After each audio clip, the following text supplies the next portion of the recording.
자, 안녕하세요. 김영의 널스토리입니다. 자, 오늘은 보건의료 제도에 대해서 말씀을 드릴까 합니다. 자, 이거는 WHO가 언급을 한 거기 때문에 저는 평상시에 각인을 해라 라고 표현하고 있거든요. 제일 밑에가 보건의료 자원의 개발입니다. 그럼 자원은 뭔데요? 자, 인력, 그 다음에 시설, 그 다음에 장비 및 물자, 그 다음에 보건의료 관련된 지식까지 요 네 개를 우리는 자원이라고 표현하는 거고요. 이 자원을 먼저 개발해야 돼요. 자, 그리고 나면 개발된 자원을 조직을 만들어. 그래서 자원의 조직화가 이루어지는 거고요. 자, 이 조직이 잘 운영되려면 돈이 있어야 되겠죠. 재원, 경제적 지지가 들어갑니다.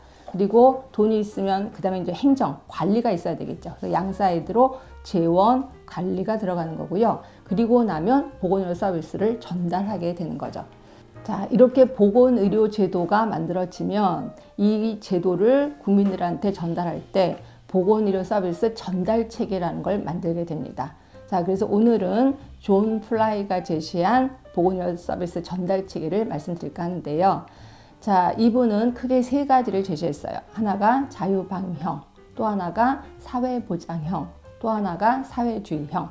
자, 이 중에서 자유방위형부터 먼저 말씀드릴까 합니다. 자, 이거는 국가가 나 몰라라 하는 거예요. 네가 알아서 해 라고 하는 거죠. 이러다 보니까 대부분의 의료기관이 민간 의료기관이에요. 자, 이러다 보니까 돈 많은 사람들을 공략하기 위해서 대부분의 의사들은 영리적으로 갈 수밖에 없는 거죠. 그래서 최고급 의료 서비스를 만들어서 아주 극진하게 대접을 합니다. 그러면 우리 소비자 입장에서는 되게 좋아. 최고급 의료 서비스를 내가 받으니까 그래서 돈 많은 사람들한테는 아주 천국인 게 자유방위형이라고 보시면 돼요. 자, 결국 의사들은 자기 하고 싶은 대로 다 하고요. 그 다음에 소비자 입장에서도 의사 선택의 자유가 최대한이 보장이 되는 게 이 자유방위형이라고 보시면 되고, 의료 서비스의 질 끝도 없이 올라간다라고 표현했습니다. 자, 장점은 여기까지예요. 단점이 무궁무진하겠구나. 일단 서비스 질이 올라가다 보니까 의료비가 끝도 없이 올라가겠구나 라고 보시면 되고요. 그 다음에 내가 돈이 없어. 그러면 그 의료 서비스를 받지 못하게 되는 거죠. 다시 말해서 의료의 양극화 현상이 일어나게 돼요. 그래서 돈이 없는 사람들은 최저의 의료 서비스를 받게 되는 거고요. 그것마저도 못 받는 사람들이 있어요. 그래서 그분들을 위해서 국가가 의료급여라는 거를 만들어서 그 다음에 돈이 없으신 분들에게 이제 혜택을 드리기는 하긴 합니다. 그렇죠? 근데 의료 서비스에 지금 그래 좋지는 않겠구나 라고 느끼실 거고요.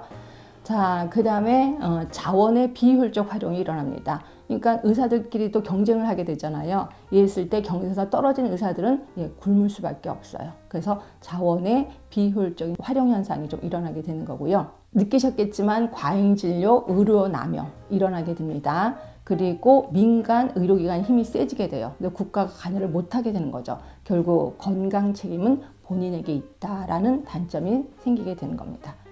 자, 두 번째, 사회보장형. 제가 예전에 영국에 대해서 말씀드린 적이 있었을 거예요. 영국이 대표적인 사회보장형이고요. 국가가 세금으로 모든 의료 서비스를 다 제공합니다.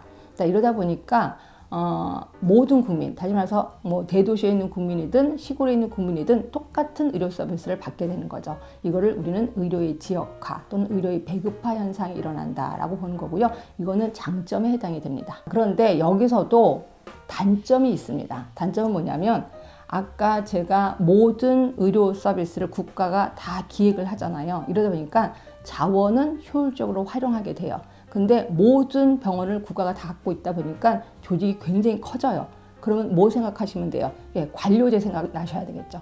관료제 현상이 일어납니다. 결국 의료 서비스 제공에 있어서는 비효율적으로 흘러가게 된다. 예를 들어서 이런 거죠. 창의성 이런 게 하나도 없어지는 거죠. 위에서 명령 내리면 그대로 하게 되는 거죠. 이러한 불합리한 현상이 일어나는 거예요. 그래서 이거를 의료 서비스는 비효율적인 활용이 된다.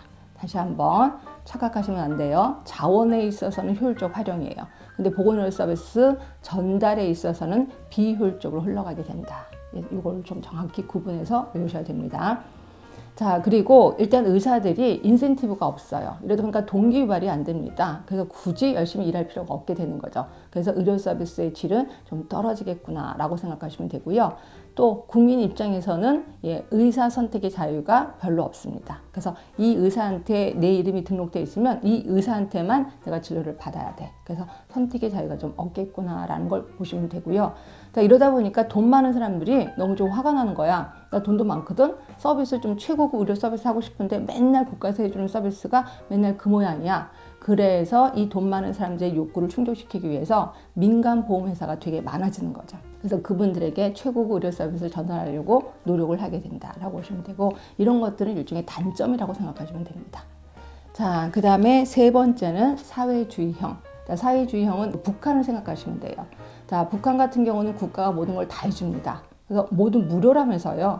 그래서 단 조건이 뭐냐면 약 갖고 와라, 주사기 갖고 와라, 하다못해 소독 솜 갖고 와라, 그럼 무료로 해줄게 라고 하는 게 북한이랍니다. 그죠? 그래서 아까 말한 대로 의료의 지역화, 배급화 현상은 확실히 일어납니다.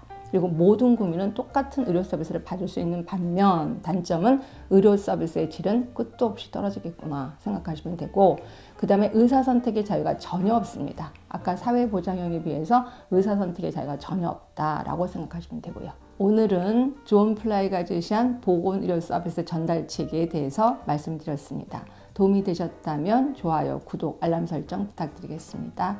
지금까지 김영의 널스토리였습니다.